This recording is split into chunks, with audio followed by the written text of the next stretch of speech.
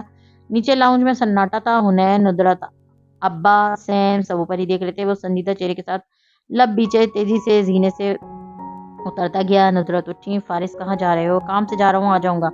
ہاتھ جلا کر ان کو اشارہ کرتا وہ باہر نکل گیا۔ حنین جاؤ، اس کو روکو، اسے کہو مت جائے، مگر حنین وہیں بیٹھی رہی۔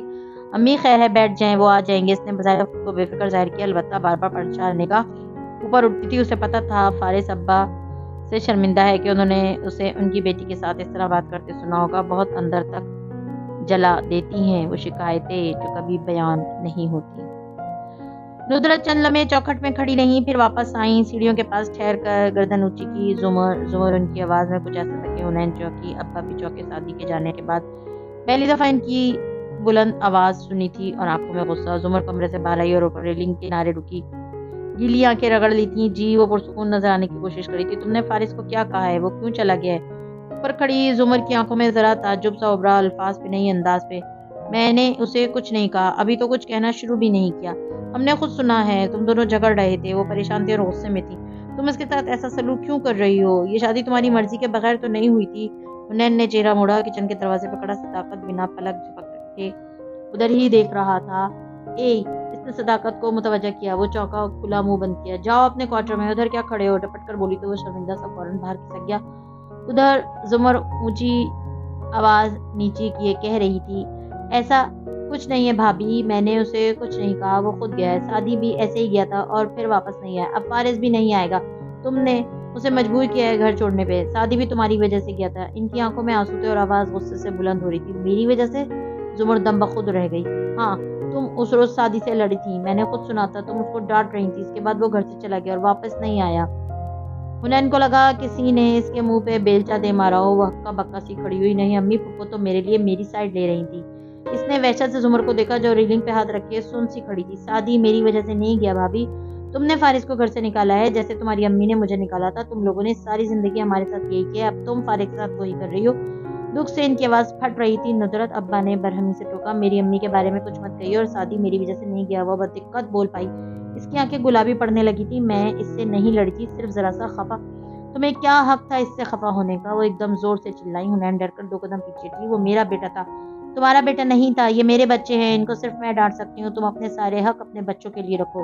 ندرت بس کر دو، ابا بلند آواز میں سختی سے بولے، اور ندرت چپ ہو گئی، کیونکہ کہنے کے بعد ان کو احساس ہوا تھا کہ ان کا آخری فقرہ، ان کے آخری الفاظ مناسب نہ تھے، اور اس آخری فقرے نے زمر کا دل ہی توڑ دیا۔ اس کا ریلنگ پہ جمع ہاتھ نیچے گر گیا، وہ چہرہ جھکائے قدم قدم زینے اترتی گئی۔ لاؤنج میں وحشتناک سا سناٹا چھا گیا۔ زمر کسی کو بھی دیکھے بغیر بیرونی دروازے کی طرف بڑھی۔ حنین کی نظریں اس کے قدموں پہ جا ٹھہری، وہ ننگے پیر تھی، پھر وہ اسی طرح باہر نکل گئی، مگر حنین میں کھڑکی کا پردہ سرکا کر دیکھنے کی ہمت بھی نہ ہوئی۔ دروازہ بند ہوا تو ندرت چھوٹے چھوٹے قدم اٹھاتی سیڑھیاں چڑھتی گئی، وہ شاید رو بھی رہی تھی۔ ابا فکر مندی سے بند دروازے کو دیکھ رہے تھے، پھر سیم اٹھا اور باہر گیا۔ چند لمحے بعد وہ واپس آیا، پھپھو باہر نہیں ہے، کہاں چلی گئی؟ حنین نے پریشانی سے فارس کا نمبر ملایا، اس نے کال کاٹ دی، ایک بار دوسری بار، پھر اس نے غصے سے ٹیکسٹ بھیجا، امی اور پھپھو کی لڑائی ہوئی اور امی نے پھپھو کو گھر سے نکال دیا، اور پھر گہری سانس لے کر بیٹھ گئی۔ حسب توقع فوراً فون بج اٹھا۔ کیا ہوا؟ وہ واقعی تشویش سے بولا تھا، آواز سے لگتا تھا ڈرائیو کر رہا ہے۔ وہی جو لکھا تھا۔ امی نے پھپھو کو بہت سنائی اور وہ گھر سے چلی گئی۔ قصور کس کا تھا؟ چند لمحوں کی خاموشی کے بعد اس نے پوچھا، آپ کا؟ پھر امی کے سارے الفاظ دہرا دیے۔ تھوڑی دیر گزری اور گاڑی کی آواز آئی تو بڑے ابا کے چہرے پہ چھائی تفکر کی لکیریں کم ہوئی۔ دروازہ کھلا اور وہ اندر داخل ہوا، فکر مند لگ رہا تھا۔ آپ کدھر چلے گئے تھے؟ یوں ہی باہر۔ اس نے ابا سے نگاہیں چرائیں، مگر ابا کو اس کے غصے سے ان کی بیٹی پہ چلانا یاد نہیں تھا، ان کو صرف زمر کی فکر تھی۔ جاؤ زمر کو دیکھو، وہ کہاں چلی گئی؟ گاڑی تو کھڑی ہے اس کی، تمہاری امی کہاں ہے؟ ساتھ ہی اوپر دیکھا۔ امی ٹھیک ہے، ان کی فکر مت کریں، بس پھپھو کو لے آئیں، ان کو کھونا ایسے ہے جیسے ہم سعدی بھائی کو دوسری دفعہ کھو دیں گے۔ حنین ایک دم اداس ہو گئی تھی۔ میں دیکھتا ہوں، تم جاؤ اپنی امی کے پاس بیٹھو۔ وہ الٹے قدموں مڑ گیا۔ ہر سبزہ زار سنسان پڑا تھا۔ وہ کسر کے فرنٹ تک آیا، ملازموں کے آگے پیچھے آمد-و-رفت کچھ غیر معمولی لگ رہی تھی۔ زمر کہیں بھی نہیں تھی۔ وہ گیٹ کے قریب آیا تو اوپری کیبن سے گارڈ نے پکارا، سر مسز غازی اس طرف گئی ہیں۔ اس نے چونک کر گردن اٹھائی، گارڈ اشارہ کر کے بتا رہا تھا وہ باہر گئی تھی، باہر سڑک تاریک تھی۔ فلیش لائٹ دو، اس نے ہاتھ اٹھایا، گارڈ نے لائٹ اس کی طرف اچھالی، لے جائیں سر، بھلے ہمیشہ کے لیے لے جائیں، دل برداشتہ سا کہتا گارڈ واپس بیٹھ گیا۔ فارس نے لائٹ تھامی اور گیٹ سے باہر آیا. وہ پہاڑی کو کاٹ کر بنائی سڑک تھی. دور دور اونچے محلات تھے. کئی کنال کی جگہ خالی تھی. وہاں جنگل اگے تھے. وہ جو گرز پتھروں پہ رکتا سڑک کنارے اوپر چڑھنے لگا جہاں اونچے درخت تھے. ساتھ ہی فکر مندی سے اسے پکارتا روشنی پھینک رہا تھا. زمر آواز رات کے اندھیرے میں گم ہو جاتی, کبھی لوٹ کر سنائی دیتی. وہ اوپر چڑھتا آیا. ٹارچ والا ہاتھ مسلسل ہل رہا تھا. پھر روشنی ایک جگہ تھمی, درختوں کے بیچ جسے وہ نظر آئی. زمین پہ ننگے پاؤں اکڑ بیٹھی تھی, تھوڑی گھٹنوں پہ رکھے. فارس نے گہری سانس خارج کی اور چھوٹے چھوٹے قدم اٹھاتا اس تک آیا. پتوں اور سوکھی ٹہنیوں کے جاگرز تلے کچلنے کی کرچ کرچ نے خاموشی کو توڑا. وہ اس کے قریب آ رکا. آپ ادھر کیوں بیٹھی ہیں؟ گھر چلیں. وہ نہیں ہلی, گردن بھی نہیں اٹھائی. زمر ہمارے سارے مسئلے گھر جا کر سلجھا سکتے ہیں ہم. اٹھیں. جب اس نے جواب نہیں دیا تو فارس نے ٹارچ زمین پہ رکھی اور اس کے سامنے درخت سے ٹیک لگا کر خود بھی اکڑو بیٹھ گیا. آپا نے جو بھی کہا دل سے نہیں کہا. وہ آپ کو ہرٹ کر کے خود بھی ہرٹ ہے. مجھے پتا ہے. ان سے ناراض مت ہو. میں کسی سے ناراض نہیں ہوں. شادی سے بھی نہیں تھی. وہ ہلکا سا بولی تو آواز رنگی ہوئی تھی. ٹارچ پتوں پہ پڑی تھی. روشنی مخالف سمت کے درختوں پہ پڑ رہی تھی. زمر کا چہرہ اندھیرے میں تھا. ان کو پتا ہے آپ شادی سے خفا نہیں تھی, نہ ان کو یہ بات اذیت دے رہی ہے. انہوں نے سر اٹھا کر اسے دیکھا. اس کی آنکھوں میں آنسو تھے. شادی میری وجہ سے نہیں گیا. میں نے اسے نہیں بھیجا. میں 4 سال اس سے ناراض بھی نہیں تھی. مجھے یہ لگتا تھا کہ بچے اب مجھ سے محبت نہیں کرتے, اس لیے میں پیچھے ہٹ گئی تھی. مگر میں غلط تھی اور مجھے اس کے لیے بہت دکھ ہے. آنسو ٹپ ٹپ آنکھوں سے گر رہے تھے. کون سی لونگ, کہاں کا خش, دونوں کو بھول گیا تھا. رات کا سناٹا اور جنگل کے اونچے درخت خاموشی سے سن رہے تھے. سامنے تنے سے ٹیک لگائے. فارس نے دکھ سے اسے دیکھا. سب کو پتا ہے یہ بات. میرے پاس کوئی امید نہیں ہے سوائے ان بچوں کے. مگر نہیں. اس نے نفی میں سر ہلایا. یہ میرے بچے نہیں ہیں. میرا تو کوئی بھی نہیں ہے. اگر شادی کو ہم واپس لے آئیں, سب کچھ ٹھیک ہو جائے تو سب سیٹل ہو سکتے ہیں سوائے میرے. میرا کیا ہوگا؟ آنسو برابر گرتے جا رہے تھے. اس نے چہرہ جھکایا اور ناک پکڑ کر پانی اندر اتارا.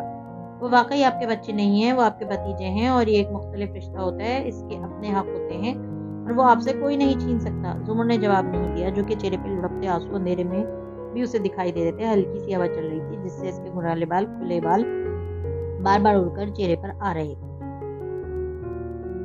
دوبارہ کبھی وہ خوشی نہیں مل سکتی جو کبھی میرے پاس تھی. زمر روئے مت. آپ کو روتے دیکھ کر مجھے افسوس ہوتا ہے. آپ پہ یہ سوٹ نہیں کرتا. آپ مضبوط اچھی لگتی ہیں اور مغرور بھی اور اکڑ بھی.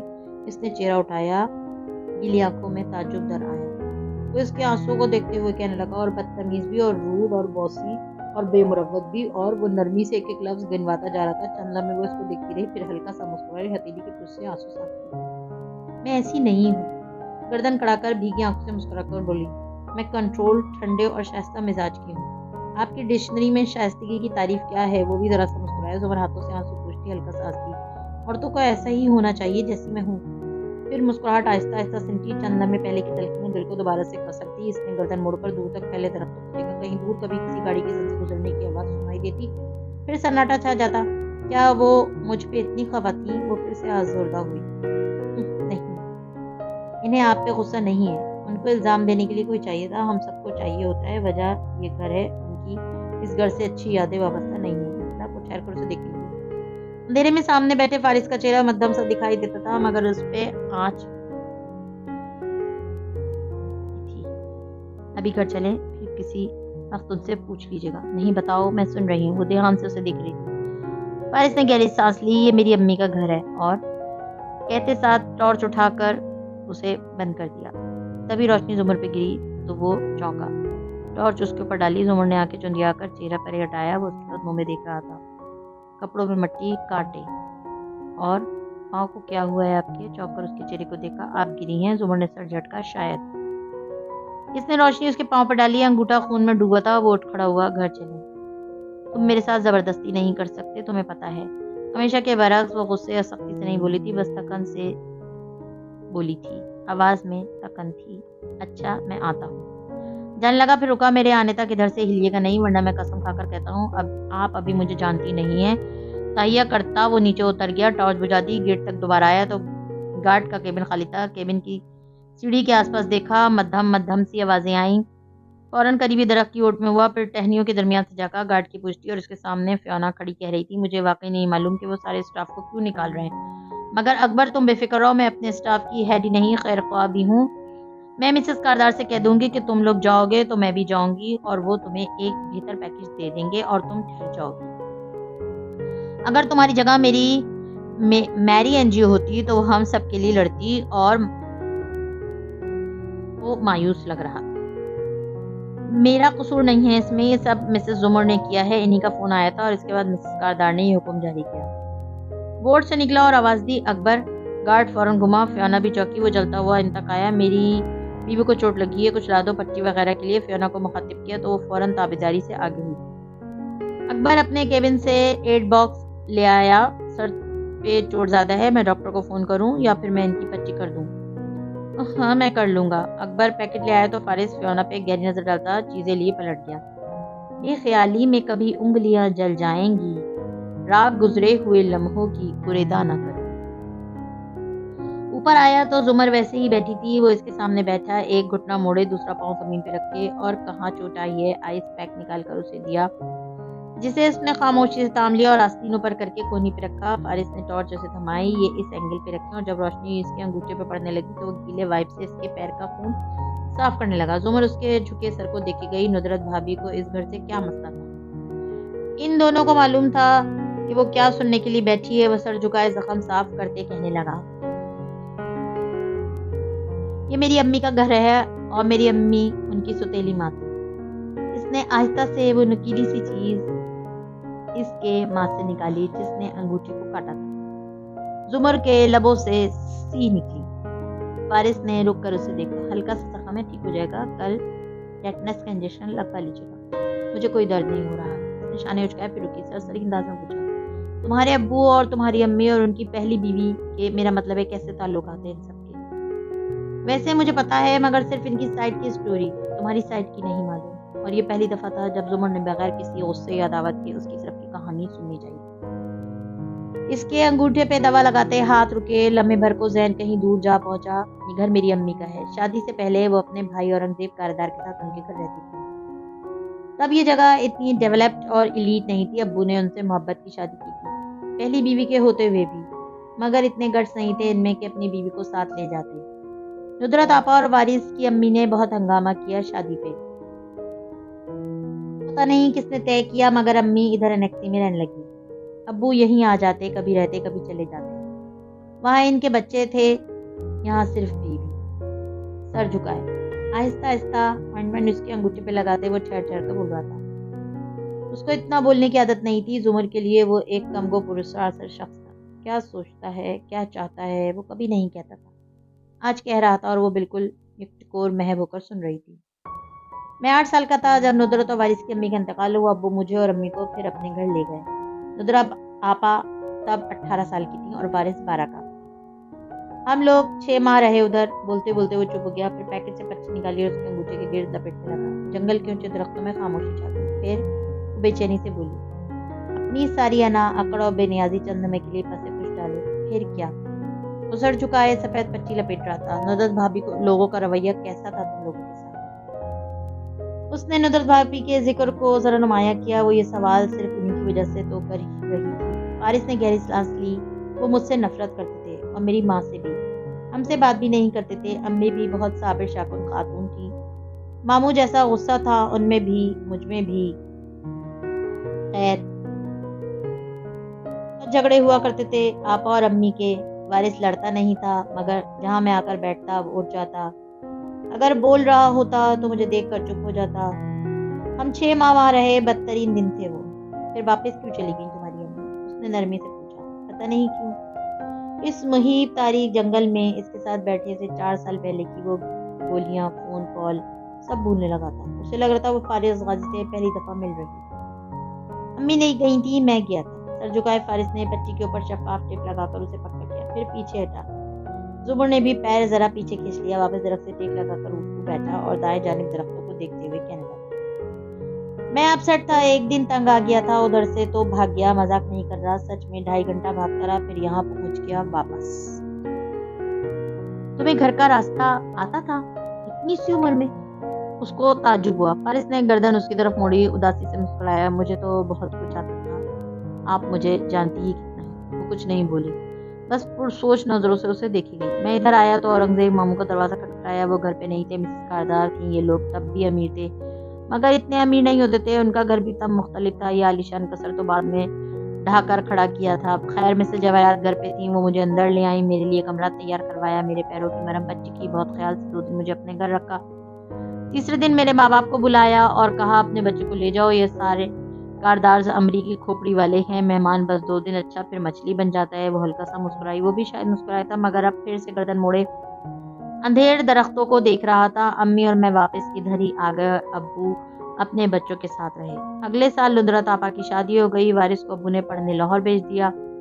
زکیہ خالہ کے گھر. وہ وارث اور ندرت کی امی کی سگی بہن ہے. سارا کی امی وارث وہیں پڑھتا رہا اور ابو میرے اور امی کے پاس واپس آ گئے. ہوا تاریک درختوں کے پتوں کے بیچ سرسراتی ہوئی گزر رہی تھی. گھریالی لٹیں چہرے پہ آ رہی تھی جن کو وہ بار بار کان کے پیچھے اڑستی تھی. نگاہیں فارس کے چہرے پہ ٹکی تھیں. اس نے اب سر درخت کے تنے سے لگا رکھا تھا اور آنکھوں میں بے پناہ تکن تھی. کرب تھا. میں 10 سال کا تھا جب شادی پیدا ہوا. میں 8 سال کی تھی. اس نے صرف سوچا, بولی نہیں. وہ کبھی کبھی تو بولتا تھا. اسے لگا اگر بولے گی تو اس کی یکسوئی ٹوٹ جائے گی. اور میں 13 سال کا تھا جب ندرت آپا ناراض ہو کر ہمارے گھر آ گئی. ان کا آپ کی امی سے جھگڑا ہوا تھا. شادی کو بھی وہیں چھوڑ دیا غصے میں کہ خود پالے, اور ابو چونکہ دوسرا گھر بیچ چکے تھے اس لیے ان کے پاس یہاں آنے کے سوا کوئی چارہ نہ تھا. یہ وہ واحد عرصہ تھا جو آپا نے اس گھر میں گزارا اور تب بھی حالات ویسے ہی تھے جیسے آج ہیں. دادی ان سے چھن چکا تھا اور وہ بہت کرب اور تکلیف میں تھیں. 3 ماہ بعد ابو کا انتقال ہو گیا اور ندرت آپا کی ساری زندگی گویا ہوا میں معلق ہو کر رہی. اس کی چھٹیاں تھیں, وہ بھی ادھر آ گیا. اب ہمارے جھگڑوں کی ساری وجوہات ختم ہو چکی تھیں. شادی نہیں تھا تو پتہ نہیں کیوں ابا کا رویہ مجھ سے بدلنے لگا. انہوں نے مجھے ایک چھوٹے بھائی کے طور پر قبول کر لیا. وہ لوگ اب بھی مجھ سے زیادہ بات نہیں کرتے تھے مگر برا بھی نہیں کہتے تھے. پھر آپا کی صلح ہو گئی تو وہ چلی گئی اور وارث بھی. میں اور امی ادھر ہی ہوتی. وہ پوری توجہ سے سن رہی تھی. میں 18 سال کا تھا جب امی فوت ہوئی. تب آپا آئیں اور مجھے اپنے ساتھ اپنے گھر لے گئی. اس صلح کے بعد ہی آپ کے بھائی نے ان کو گھر لے دیا تھا. میں کافی عرصے ان کے گھر رہا. ہونا تب 1 سال کی تھی مگر اس کے بعد آپا اور وارث نے ہمیشہ میرا خیال رکھا. ہم لوگوں نے ایک دوسرے کو سمجھنا شروع کر دیا اور ہمارے سارے اختلاف پتہ نہیں کہاں غائب. بلکہ وارث اور میں تو بہت اچھے دوست بن گئے. وہ یاد کر کے کہتا جا رہا تھا, پھر بھی تم نے اسے قتل کر دیا. خوبصورت رات کا فسون چھناکے پہ ٹوٹا. وہ کہہ کر ایک دم چپ ہو گئی. وارث نے چونک کر اسے دیکھا, پھر آنکھیں میچ کر جیسے بہت سارا ضبط کیا. جب آنکھیں کھولی تو زمر نے دیکھا اس کے تاثرات اب سخت ہو چکے تھے. وہ ہاتھ جھاڑتے ہوئے اٹھ کھڑا ہوا. اٹھا لیا. یہ عورت کس دن واقعی میرے ہاتھوں قتل ایک کروا دی. سحری کا وقت شروع ہونے والا ہے. گھر چلیں, سب پریشان ہوں گے آپ کے لیے. وہ اس کی طرف سے رخ موڑ گیا. وہ بھی اٹھ کھڑی ہوئی تو وہ آگے چلنے لگا. زمر کو اندر ہی اندر اس موقع پہ وارث کی موت کا افسوس کرنے پہ افسوس ہوا. وہ دونوں خاموشی سے گیٹ تک آئے تو اس نے پیکٹ پر کیبن تک اچھالا جسے گارڈ نے بر وقت کیچ کیا. پھر ایک نظر ساتھ چلتی زمر پہ ڈالی جو کسی اور خیال میں گم تھی. مسز کاردار نے اسٹاف نکال دیا سارا. غور سے اسے دیکھا. اس نے ہلکے سے شانے اچکائے. ان کی مرضی, وہ اس سے لائن تھی. فارس نے فیونا کی باتوں کو ذہن سے جھٹکا. آپ نے نوشروہ سے بات کی. اب وہ دونوں سرسری انداز میں بات کرتے سبزہ سے گزر رہے تھے. وہ بتاتی گئی.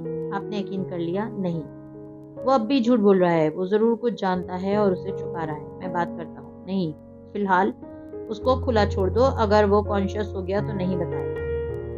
جب وہ دونوں اندر آئے تو ہونا, سیم اور ابا ویسے ہی لاؤنج میں بیٹھے تھے. ان کو پرسکون اور نارمل آتے دیکھ کر ان سب کے بھی سانس بحال ہو گئے. پھر کسی نے کسی سے کچھ نہیں پوچھا. صداقت کو ہونا نے بلا لیا. وہ آ کر سحری تیار کرنے لگا. زمر وہیں دہی کا پیکٹ اور چمچ لیے اوپر کمرے میں چلی آئی. ندرت نے بھی سحری کمرے میں ہی کی. باقی سب نیچے خاموش سے لاؤنج میں بیٹھے. جب فجر اتر آئی اور سورج طلوع ہو کر تپتا سنہرا ہو گیا اور سب اپنے کمروں سے نکلے تیار ہو کر ایک نئے دن کے آغاز کے لیے, تو زمر باہر آئی اور ندرت کو سلام کیا. انہوں نے جواب بھی دیا اور یہ پوچھا کہ وہ ابھی ریسٹورنٹ جائے گی یا بعد میں. زمر نے بھی اتنے ہی نارمل انداز میں بتایا کہ وہ پہلے کورٹ جائے گی, ایک کلائنٹ کی سماعت اور پھر ریسٹورنٹ آئے گی. اور یہ سب کہتے ہوئے سب نے دیکھا کہ اس نے وائٹ گولڈ کی نت پہن رکھی ہے مگر کسی نے نہیں پوچھا کہ وہ لانگ کہاں. اور جیسے کہ عموماً رشتہ داروں میں ہوتا ہے, لڑائی کے بعد معافی تو کوئی نہیں مانگتا مگر موڈ اچھا کر کے یہ بتایا جاتا ہے کہ ہمارے گلے شکوے دھل گئے ہیں، سو ان کے گھر کا ماحول بھی نارمل ہو گیا۔ البتہ اسی صبح زمر کے نکلنے سے پہلے حنین نے سعدی کا لیپ ٹاپ لا کر اس کے سامنے رکھا۔ یہ میں نے کھول دیا ہے، اب کوئی پاسورڈ نہیں ہے اس پہ، آپ دیکھ لیں، کوئی اور کام ہو تو بتائیے۔ نگاہیں جھکائیں وہ پلٹ گئی، زمر نے کچھ نہیں کہا۔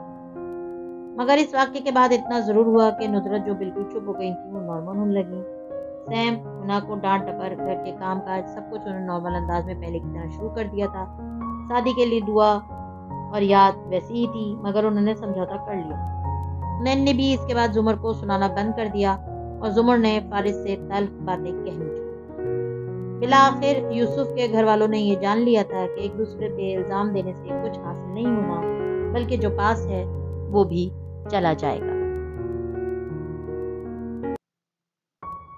مزید ویڈیوز دیکھنے کے لیے ہمارے چینل کو سبسکرائب کیجیے۔